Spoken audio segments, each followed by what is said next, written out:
Olá, eu sou Douglas de Oliveira e estou aqui para falar um pouco acerca do produto As Faces do Vazio, grande reportagem literária sobre os múltiplos sentidos da depressão.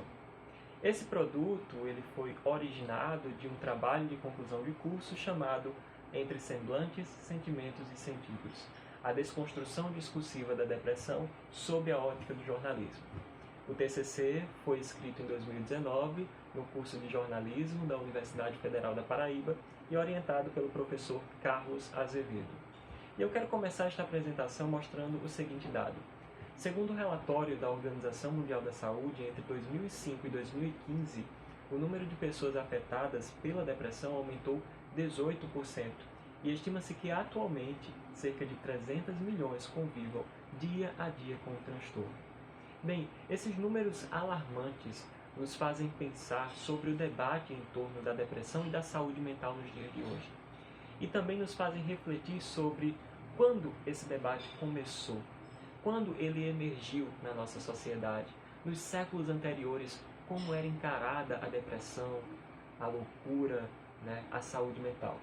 Michel Foucault, que foi um filósofo que me ajudou muito nessa pesquisa, ele escreveu o livro A História da Loucura na Idade Clássica, e segundo ele, as construções históricas em torno da depressão a associavam muito à loucura, muito à doença mental e muito à nulidade social.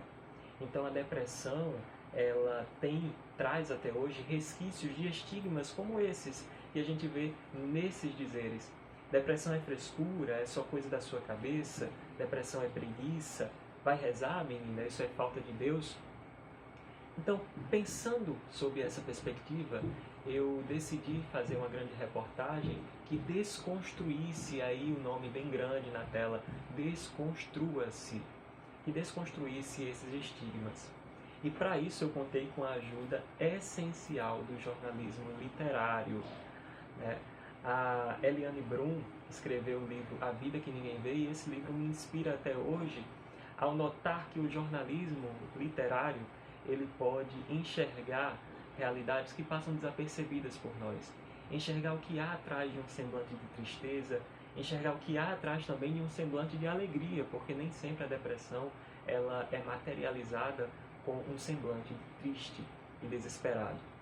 Então, o jornalismo literário nos propicia, segundo Felipe Pena, que nós, jornalistas, observemos a cena, observemos o ambiente dos entrevistados, os comportamentos do entrevistado. E nesse diálogo profundo, nós consigamos traduzir, transpor esses sentimentos para as páginas. Essa fotografia aí traduz um pouquinho desse senso de observação que é tão necessário no jornalismo literário. Essa é a casa de um dos entrevistados, ele tinha transtorno bipolar e tinha 3 filhos pequenos. Então, como é a relação de uma pessoa depressiva com seus filhos pequenos? Será que é uma relação distante? Então, eu tentei quebrar esses estigmas, dessa distância na relação, mostrando a afetuosidade que há entre esses familiares, mesmo com um transtorno tão grave dentro da família. Bom, as entrevistas elas foram permeadas por todas as técnicas do jornalismo literário. Quando eu ia entrevistar as pessoas, eu perguntava sempre qual o lugar representativo, um lugar simbólico, um lugar que você goste de estar. E aí a gente foi para alguns lugares que eram significativos para essas pessoas. Eu tinha muito receio de entrevistá-las. Como é que eu ia chegar? Como é que eu ia meio que invadir a vida dessas pessoas? Relações tão particulares, sentimentos tão íntimos, E aí eu fui sem nenhum roteiro pronto, preparado para entrevistar as pessoas que tinham transtorno bipolar ou depressão unipolar. Eu ia apenas escutando e conversando e num tom de conversa descobrindo.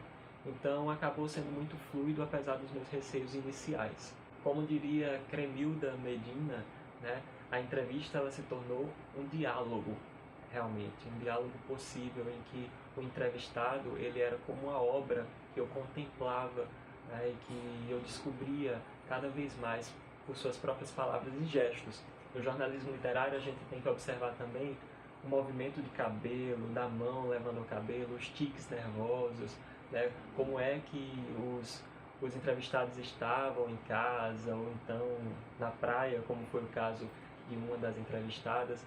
Então, todos esses gestos, esses comportamentos são significativos para a narrativa. Eu também preferi esconder a identidade dessas pessoas, embora elas permitissem que eu as usasse. Porque como jornalistas, nós precisamos calcular qual é a dimensão de depoimentos como esses para a vida das pessoas, qual a repercussão que isso pode trazer. Então nós, como pessoas que estudamos, né, na universidade para isso, temos que antever, né, todas as consequências para os entrevistados, e por isso eu preferi usar os pseudônimos que foram inclusive escolhidos por eles. As entrevistas eram preparadas apenas para os profissionais de saúde, né? Essas sim eram todas estruturadas e seguidas daquela forma, com pauta. Cada conversa me levou a retratar um estigma diferente. Então a reportagem ela é organizada, né, a estruturação da reportagem é organizada da seguinte forma. Primeiro, a definição, que seria a depressão de uma forma mais técnica. Depois vem os estigmas de cada um dos personagens, dos entrevistados, e a desconstrução deles. E por fim, eu coloco ali os caminhos para as pessoas que passam por situações semelhantes, para que elas possam procurar tratamentos gratuitos, né, procurar telefones, serviços que forneçam esse atendimento e essa rede de apoio. Eu também busquei sair um pouco daquele obscurantismo, a tristeza, e coloquei principalmente cores como azul e amarelo para retratar, né, a depressão, usando também muitas ilustrações para tirar, desconstruir também esse estigma da depressão associada apenas à tristeza e à melancolia. As ilustrações foram feitas por Elton Jones, deixo aqui na descrição o Instagram dele. E por fim, eu reforcei a frase que eu gosto tanto de O Pequeno Príncipe com essa reportagem. Só se vê bem com o coração, é essencial, é invisível aos olhos. E o jornalismo literário ele me proporcionou essa aventura de sair do meu lugar, de descobrir o outro, de contemplar o outro, de aprender tanto com isso. Muito obrigado por ter assistido até aqui e leia a reportagem As Faces do Vazio. Até mais!